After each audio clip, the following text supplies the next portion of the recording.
Market kripto hari ini masuk ke fase yang cukup menegangkan. Banyak sentimen global yang bikin pelaku market ekstra waspada. Di tengah tekanan inflasi yang mulai menurun, indeks Fear and Greed masih menunjukkan sisi hati-hati dari pelaku pasar. Dengan Bitcoin bertahan di bawah $90.000 dan sejumlah indikator on-chain yang belum panas, kita bakal bahas skenario siklus market hari ini dan area penting di beberapa pair utama. Siapkan kopi, kita mulai pembahasannya. Video ini hanya bersifat edukasi dan analisis untuk membantu kamu memahami dinamika pasar kripto. Semua keputusan trading sepenuhnya tanggung jawab masing-masing. Tidak ada saran spesifik soal beli atau jual aset di sini. Di kalender ekonomi minggu ini ada beberapa event yang layak diperhatikan. Dari Jepang, inflasi tahunan untuk bulan November turun tipis ke 2,9%, sedikit di bawah ekspektasi. Bank Sentral Jepang juga menetapkan suku bunga di 0,75%. Ini sinyal mereka mulai lebih hawkish. Di Eropa, kepercayaan konsumen Jerman anjlok tajam, sedangkan data penjualan retail Inggris masih negatif. Sementara di Amerika, pidato dari Presiden Trump dan data durable goods orders bisa jadi pemicu volatilitas lanjutan. Pergerakan inflasi dan sikap The Fed masih bakal jadi sentimen dominan, terutama buat aset berisiko kayak kripto. Baru saja keluar data CPI Amerika Serikat untuk bulan November yang naik 2,7% secara tahunan, lebih rendah dari perkiraan 3,1%. Tekanan inflasi yang mulai reda ini cukup disambut positif karena peluang untuk kenaikan suku bunga lanjutan jadi makin kecil. Investor di market kripto melihat tren ini sebagai peluang bagi Bitcoin dan Ethereum buat bergerak lebih leluasa. Apalagi, data inflasi yang cooling down bisa bikin Bank Sentral Amerika lebih kalem dan mendorong money flow ke aset digital. Sementara itu, data ketenagakerjaan Amerika juga mulai menunjukkan tanda-tanda melemah. Payroll bulan lalu naik hanya 64.000, lebih rendah dari proyeksi, sementara tingkat pengangguran naik ke 4,6%, tertinggi sejak 2021. Kalau tren ini berlanjut, tekanan pada The Fed buat menahan atau bahkan menurunkan suku bunga bisa menguat. Market kripto cukup responsif terhadap potensi pelonggaran ini, karena biasanya investor mencari alternatif di tengah ketidakpastian ekonomi konvensional. The Fed sendiri sudah memangkas suku bunga acuan untuk ketiga kalinya secara berturut-turut dan mulai memberi sinyal untuk jeda pemangkasan sambil memantau data-data terbaru. Pesannya jelas, mereka nggak mau agresif kecuali ada tekanan ekstra dari inflasi atau pasar kerja. Reaksi pasar kripto cenderung positif untuk kondisi seperti ini, karena tekanan biaya pinjaman turun dan peluang likuiditas makin besar untuk aset beresiko.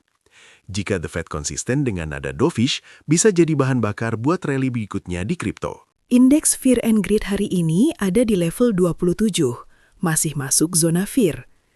Artinya, pelaku pasar lebih cenderung hati-hati, bahkan setelah harga Bitcoin sempat rebound ke $88.000. Sementara, sebulan lalu sempat menyentuh ekstrim fear, sekarang suasana mulai stabil, tapi sentimen takut masih dominan. Biasanya, saat indeks seperti ini, potensi swing di market jadi lebih besar.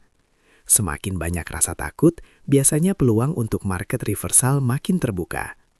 Tapi tetap, volatilitas tinggi juga harus diantisipasi. Indikator Pi Cycle Top hari ini masih jauh dari zona sinyal.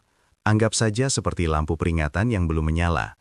Moving average 110 hari di sekitar $104.000, sedangkan 2 kali 350 hari simple moving average bergerak di zona $204.000.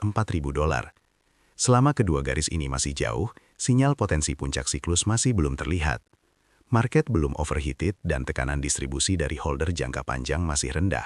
Puel multiple juga masih berada di bawah 1, tepatnya di 0,83.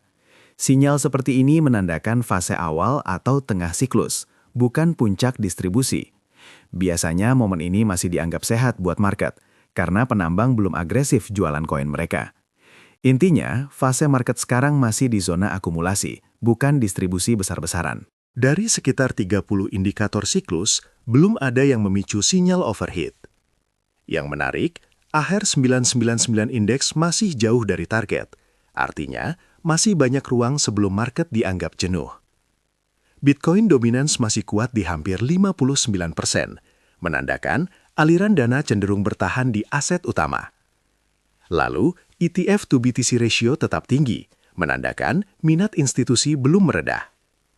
Ketiganya memberi gambaran kalau siklus besar masih berjalan di jalur awal ke tengah, belum di fase euforia. Bitcoin hari ini bergerak di sekitar $88.000 dengan kecenderungan bertahan di area support bawah.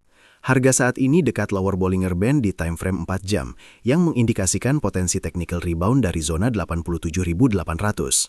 Area penting ada di 88.500 sampai 89.000. Kalau mampu ditembus, skenario utama adalah pergerakan naik menuju 90.000 sampai 93.000.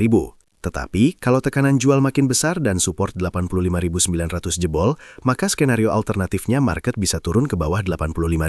Sementara, RSI masih agak netral, menandakan market masih mencari momentum baru. Tetap perhatikan area reaksi kuat antara 85.000 sampai 89.000 sebagai patokan pergerakan selanjutnya. Ethereum saat ini bertahan di area $2.974. Secara struktur, harga sedang menguji lower Bollinger Band harian dengan support signifikan di 2.770. Price action 4 jam memperlihatkan pola reversal tipis dari oversold pada RSI, menandakan ada peluang kembali ke zona 3.050 sampai 3.100 sebagai skenario utama. Kalau resistance 3.053 mampu di-break, kemungkinan harga menguat sampai 3.200. Tapi, kalau gagal bertahan dan turun di bawah 2.770, skenario alternatif adalah penurunan lebih lanjut ke zona 2.600. Kunci di sini adalah perhatikan pola higher low dan reaksi pada support bawah sebelum entry lebih jauh. BNB saat ini diperdagangkan di $856, masih berada di bawah VWAP harian dan dekat lower Bollinger Band 4 jam. Support penting ada di kisaran $832, sekaligus jadi patokan stop loss. Jika harga berhasil rebound dan menembus area 873 sampai 880, skenario utamanya adalah potensi kenaikan ke 887. Namun masih ada tekanan bearish secara struktur harian. Skenario alternatif kalau support 832 jebol, potensi turun ke 825 terbuka lebar.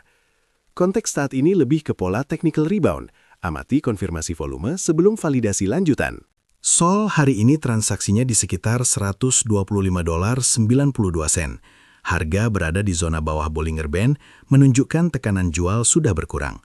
Skenario utama, bila harga mampu menembus resisten 128,4, potensi menuju 130 hingga 135 cukup terbuka. Tapi kalau gagal breakout dan justru menembus support 120, skenario alternatifnya harga bisa menguji lagi daerah support lama. Dengan RSI yang merecovery, peluang technical rebound tetap ada, tapi sentimen harian harus tetap diperhatikan. XRP hari ini diperdagangkan di area 0,1325, masih bergerak di sekitar lower Bollinger Band 4 jam. Harga ini dekat dengan support swing sebelumnya di 0,1285, yang jadi area krusial reaksi. Skenario utama, kalau mampu bertahan di atas support, peluang untuk kembali naik ke 0,1375, lalu ke zona 0,14 cukup realistis. Tapi, kalau support bawah jebol, bisa lanjut turun cari konfirmasi baru di bawah 128. RSI mulai recovery, menandakan tekanan jual pelan-pelan berkurang. Tetap fokus di area support dan pola volume untuk validasi arah berikutnya. Doge saat ini bergerak di 1,9075, dekat area oversold dan support kuat harian di 1,8362. Skenario utama, jika harga bisa bertahan dan menembus resisten 1,9734, maka potensi kedua dolar terbuka. Sementara, kalau tekanan jual berlanjut dan support jebol, area 1,8 bisa jadi target koreksi berikutnya. RSI sangat rendah dan menunjukkan potensi reversal teknikal. Tetap hati-hati pada volatilitas karena Doge sering bergerak ekstrim setelah sentimen fear meningkat. Semua pembahasan di video ini hanya untuk tujuan edukasi dan bukan instruksi trading. Resiko tetap ada di tangan masing-masing. Jadi, pastikan sudah memahami kondisi market dan money management sebelum ambil keputusan sendiri. Sampai jumpa di pembahasan market berikutnya ya.